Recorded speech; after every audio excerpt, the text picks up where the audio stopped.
আসসালামু আলাইকুম ওয়া রাহমাতুল্লাহি ওয়া বারাকাতুহু। আলহামদুলিল্লাহি ওয়াহদাহু ওয়াসসালাতু ওয়াসসালামু আলা মান লা নাবিয়্যা বা'দাহু, আম্মা বা'দ। সম্মানিত দ্বীনী ভাই ও বোন, আল্লাহ তাআলার রহমত থেকে নিরাশ হওয়া এটি কোনো ঈমানদার ব্যক্তির পরিচয় নয়।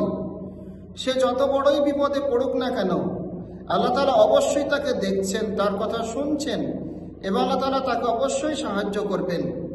মহান আল্লাহ বলেন, ওয়ামান ইয়াকনাতু মির রাহমাতি রাব্বিহি ইল্লা দাল্লুন। একমাত্র পথভ্রষ্ট ব্যক্তিরা ব্যতীত আল্লাহর রহমত থেকে কেউই নিরাশ নয়, অর্থাৎ আল্লাহর দিকে সে ফিরে যায়।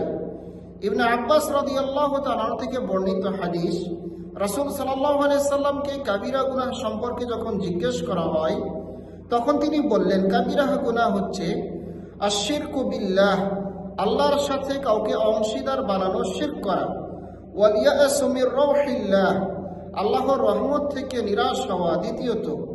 তৃতীয়ত ওয়াল আমনু মিন মাকরিল্লাহ, আল্লাহ তাআলার পাকড়াও থেকে নিজেকে নিরাপদ মনে করা। এই তিনটি কাজ হলো কাবিরা গুনাহের মধ্যে থেকে অন্যতম কাবিরা গুনাহ।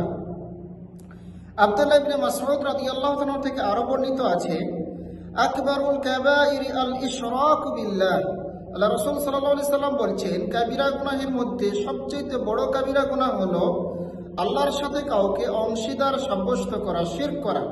ওয়াল আমনু মিন মাকরিল্লাহ, এবং আল্লাহর পাকড়াও থেকে নিজেকে নিরাপদ মনে করা। ওয়াল কুনুতু মির রাহমাতিল্লাহ, এবং আল্লাহর রহমত থেকে নিরাশ হওয়া। ওয়াল ইয়াসু মির রাউহিল্লাহ, এবং আল্লাহর করুণা থেকে নিজেকে বঞ্চিত মনে করা। এগুলো হচ্ছে কাবিরা গুনাহের মধ্যে বড় কাবিরা গুনাহ। মহান আল্লাহ তাআলা অন্যত্র বলছেন, ওয়ালা তাইআসু মির রাউহিল্লাহ, তোমরা আল্লাহর রহমত থেকে কেউই নিরাশ হয়ো না। ইন্নাহু লা ইয়াসু মির রাউহিল্লাহি ইল্লাল কওমুল কাফিরুন, নিশ্চয় যে ব্যক্তি আল্লাহর রহমত থেকে নিরাশ হয়, আর আল্লাহর রহমত থেকে নিরাশ হয় কেবলমাত্র কাফির সম্প্রদায়। কাফির সম্প্রদায় ব্যতীত কোনো ঈমানদার আল্লাহর রহমত থেকে নিরাশ হয় না। সুতরাং আসুন আমরা কেউ আল্লাহর রহমত থেকে নিরাশ না হই। যত বড়ই অপরাধ আমরা করি না কেন, আল্লাহর পক্ষ থেকে তাওবার সুযোগ রয়েছে, আমরা আল্লাহর দিকে ফিরে যাই। আল্লাহর রহমত থেকে নিরাশ হওয়া এটি শয়তানের পরিচয়, শয়তানের লক্ষণ, শয়তানের কাজ। শয়তান আমাদেরকে উৎসাহিত করে। সুতরাং আমরা বারবার আল্লাহর দিকে ফিরে যাই। আল্লাহ আমাদেরকে তৌফিক দান করুন। আমিন। ওয়া সাল্লাল্লাহু ওয়া সাল্লাম আলা নবিয়িনা মুহাম্মদ ওয়া আলা আলিহি ওয়া সাহবিহি আজমাইন।